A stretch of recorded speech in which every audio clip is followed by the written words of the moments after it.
بسم الله الرحمن الرحيم الحمد لله رب العالمين والصلاة والسلام على رسول الله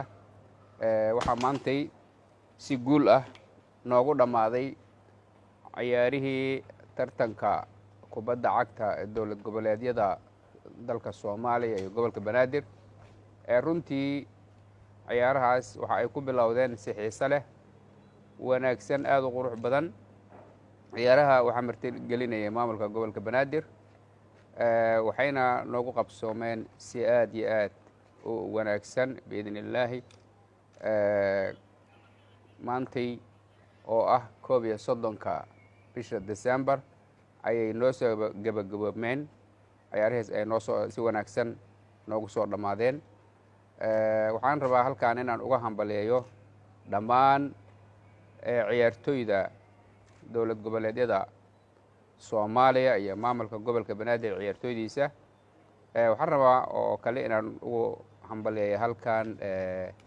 wasaaradaha isboortiga dowlad goboleedyada iyo guddiga isboortiga maamulka gobolka Banaadir inta kadib waxaan rabaa si gaar ah inaan halkaan hambaliyo uga diro kooxda gobolka Banaadir oo ayadu ku guuleysatay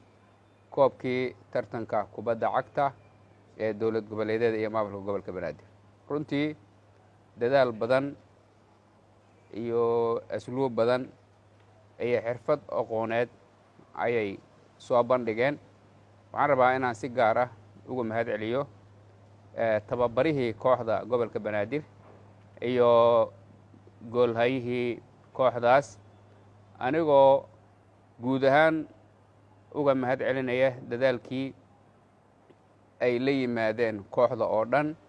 gaar ahaan labadaas shakhsi oo ah goolhayaha kooxda iyo tababaraha kooxda oo runtii kaalintoodu ay ka dhex muuqatay garoonka kubadda cagta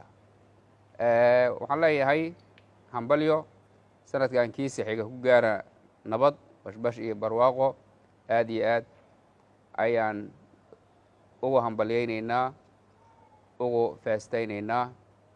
guusha aad soo hoyseen haddii aan nahay reer Banaadir wabillahi tawfiiq wasalaamu calaykum waraxmatullah